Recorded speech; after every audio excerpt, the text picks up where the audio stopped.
Allah telah menjadikan ya bagi setiap nabi itu musuh ya, sebagaimana Allah Subhanahu wa taala telah berfirman ya.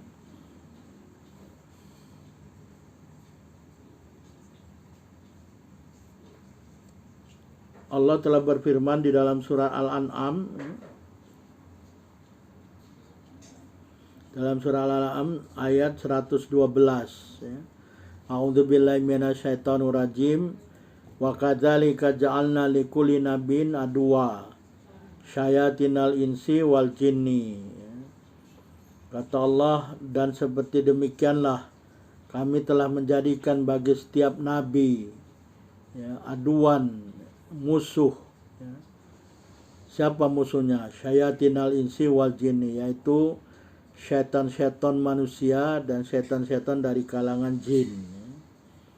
Jadi Allah telah menciptakan ya, Allah telah menjadikan bagi setiap nabi ya. Ini ayat ini bukan hanya berlaku untuk nabi saja ya, tapi ini juga untuk kita sebagai umat Islam, umat yang beriman kepada Allah dan Rasul-Nya. Ya, jadi setiap umat, setiap orang ya, yang mengikuti Nabi SAW, maka dia juga akan menjadi musuhnya para setan ya.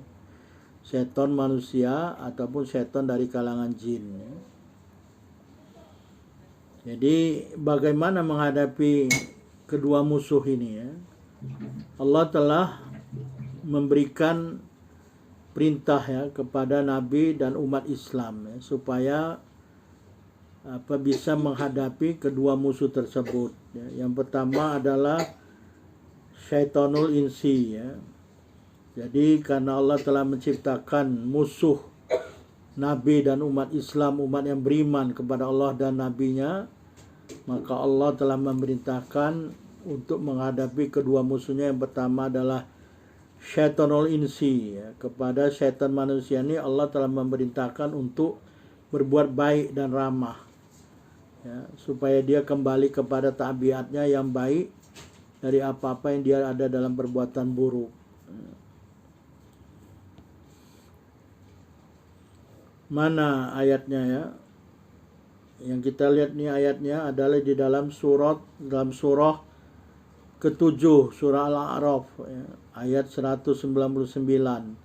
Allah telah memerintahkan kepada nabinya, Nabi Muhammad SAW, dan juga umat Islam, umat yang beriman kepada Allah dan Rasul-Nya, supaya menghadapi musuhnya syaitan manusia ini dengan cara yang telah disebutkan dalam 3 kelompok ayat sebetulnya ya.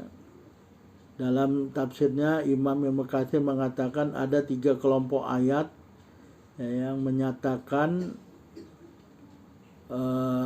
bagaimana cara menghadapi musuh ya, musuh manusia yang beriman ya, yaitu syaitanul insi wa syaitanul jinni ya. Jadi musuh manusia ada 2, setan dari kalangan manusia dan setan dari kalangan jin.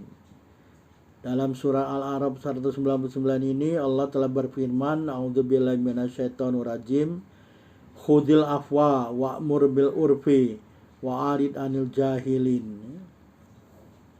Jadi Allah telah berfirman yang maksudnya khudil afwa ya. Ambillah wahai Muhammad ya, kemudahan untuk memaafkan manusia ya. Nah ini manusia macam mana? Manusia yang menjadi musuhmu ya. Dan suruhlah dengan perkara yang baik ya. Khudil afwa wa'mur bil urfi. Ambil kemudahan untuk memaafkan manusia dan perintahkanlah ya, dengan berbuat baik. Wa'arid anil jahilin, dan berpalinglah dari orang-orang yang jahil ya. Jadi di dalam ayat ini Allah telah memerintahkan kepada Rasulullah SAW untuk memaafkan ya. Ini berlaku dalam masa periode Makkah ya, dalam sirah Nabi SAW kita bisa lihat ya, bagaimana Rasulullah menghadapi para musuh-musuhnya ya. Musuhnya di sini adalah musyrikun Makkah ya, kafir Quraisy ya, kafir Makkah, musyrikun Makkah, karena pada saat itu mereka penyembah berhala ya. Jadi bagaimana Allah telah memerintahkan Nabi Muhammad SAW untuk memaafkan ya, bagi orang-orang yang berbuat tidak baik kepada Rasulullah SAW. Ya, ini bisa kita lihat.